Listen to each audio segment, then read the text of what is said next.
accord de contrat entre le Paris Saint-Germain et la star géorgienne du Napoli, championne l'année dernière, Kvaratskhelia, qui est donc d'accord pour venir au PSG. Maintenant, et là c'est plus complexe, nous dit l'équipe, il faut se mettre d'accord avec le Napoli de Aurelio De Laurentiis, un homme qui négocie dur chaque fois, qui a l'habitude de négocier des contrats ciné, casting en Italie, mais aussi football.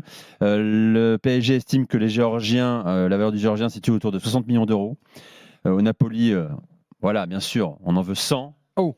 Il va falloir négocier tout ça. Donc Pour un homme qui a fait une excellente saison dernière, une moins bonne saison qui vient de s'achever. Un peu moins devant. Voilà. Vous en pensez quoi, les gars? Parce que c'est un débat qui nous a déjà réunis. Kvaratskhelia serait-il une vraie plus-value au Paris Saint-Germain?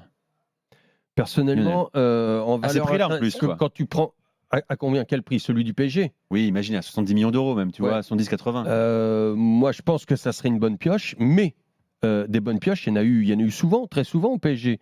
Le tout est de savoir comment il va être exploité, comment il va être intégré dans le groupe, quelle va être sa gestion, et tout ça. C'est pas seulement la valeur intrinsèque du joueur. On a vu des très bons joueurs, les meilleurs mondiaux, arriver au PSG et devenir les moins bons. Donc, moi, tu peux prendre tout ce que tu veux. Maintenant, je ne sais plus trop à quoi m'attendre. Honnêtement, pour moi, comme ça, sur le papier, ça serait une bonne pioche. Mais j'attends de voir comment il va être exploité, comment il va s'intégrer, comment est-ce qu'il ne va pas changer de statut lui-même en signant à Paris. Attention, c'est un joueur qu'on a vu bouder au Napoli cette saison. Est-ce qu'il va avoir la même vie, parce qu'il n'a pas eu du tout la même vie la deuxième saison à Napoli que sa première saison où il se remettait tout le temps en question? Est-ce qu'en signant au PSG, ça va être encore le même joueur, ou est-ce qu'il va passer dans une autre sphère et il va plus être que l'ombre de lui-même? Au départ, oui, alors ça, c'est le taf du manager, c'est le taf de Luis Enrique, de le mettre dans les meilleures conditions, de savoir l'exploiter, de le mettre en confiance et tout ça. C'est aussi le taf du groupe, de faire sa propre police. Ça passe par là, pour savoir ce que tu dois faire à l'entraînement. Oui, parce que l'entraînement on ne sait pas aujourd'hui, Lionel, c'est un joueur d'une saison, d'une grande saison, comme il y en a eu tant dans l'histoire du foot, ou si c'est un joueur. C'est un bon joueur, quand tu le vois jouer, c'est un bon joueur, mais c'est un beau joueur. Voilà, il y a tout le contexte qui est autour, moi c'est le contexte qui me fait plus peur. Flo. Bon, déjà, faut voir que c'est un joueur comme que la Juve a raté, que, tu vois, c'est un coup extraordinaire de Naples, quand même, il faut le souligner. Et après, ce qui m'intéresse, moi, parce que c'est par rapport au positionnement qu'il aura au Paris Saint-Germain. C'est un ailier, à gauche, se mettre à gauche. Plutôt à gauche, même s'il peut jouer des deux côtés, mais plutôt à gauche.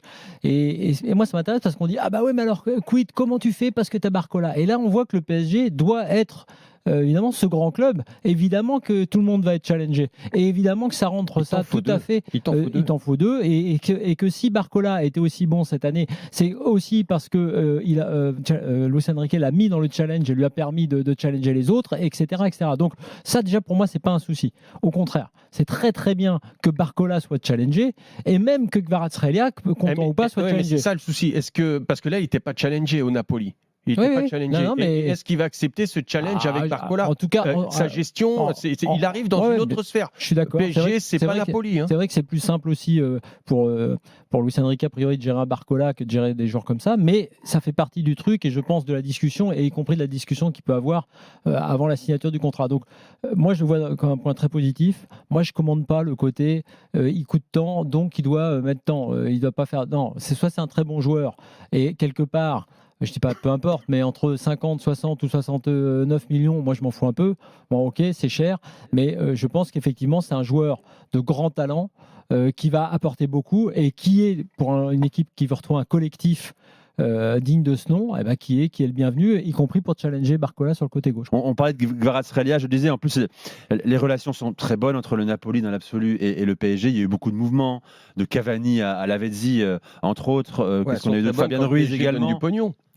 Oui, à condition que le PSG allonge, c'est ça. Elles sont moins bonnes s'ils veulent le payer un peu moins cher. Bon, c'est forcément un débat qu'on va mener sur Kvaratskhelia. En tout cas, l'été va être chaud au PSG. C'est quand même une recrue dans la lignée, on va dire, des recrues en termes de jeu plus qu'en termes juste de notoriété, tu vois, par rapport à une période récente. On est quand même là sur, effectivement, tu n'as pas toutes les certitudes, puisqu'il a peu de saisons derrière lui, tu as raison de le rappeler, il a un parcours quand même qui est original. Et Sagnol avait raconté qu'il l'avait conseillé à des équipes il y a déjà personne n'en voulait. 2 ans, et personne n'en voulait. Le club de Ligue 1. Le fait d'être géorgien, si tu veux, c'est pas très vendeur, c'est pas bankable a priori. Et donc le fait que le PSG accepte maintenant dans cette nouvelle politique qui est parfois un peu raillée, on dit ah bon alors il y a plus de stars et ça marche mieux. Bah oui, en tout cas c'est mieux d'essayer de constituer une équipe avec des joueurs qui sont bons et même s'ils n'ont pas la carte de visite ou la notoriété qu'ont eu certains avant. Donc on est en tout cas dans cet esprit-là. T'as jamais de garantie de savoir effectivement si le gars lui dans le bain parisien avec une pression dingue et ce coach-là va réussir. Fait peur. Je rappelle que le PSG, il y a l'été dernier encore, vous l'attirez Victor Osimhen. On n'est pas à l'abri, on l'a dit. Le dossier est suivi au Paris Saint-Germain, peut-être pour reconstituer cette doublette-là qui a été fantastique la saison dernière avec le Napoli. Le seul problème par rapport à cette politique, effectivement, c'est les montants. Moi, j'en parle assez peu d'ordinaire. Moi aussi, je suis pour Osimhen, mais je comprends ceux qui disent ouais, mais dans ce cas-là, si on est reparti sur des sommes dingues, tu sais, avec des transferts de 100 millions plus 80 millions, bon, peut-être que oui, on n'est pas dans la logique. Moi, je parle pas seulement de cette logique de dépenses, même si effectivement il faut l'aborder. Je parle sur l'idée des profils et du type de joueur que tu recrutes. Et là, je pense que Kvaratskhelia, c'est effectivement un profil qu'on va rechercher pour ses qualités techniques et ses qualités de joueur avant de penser à sa notoriété et à la vente des maillots, par exemple. Mais d'ailleurs, c'est long à flotter. C'est très long. Kvara, c'est très bien. Kvara, ça ira.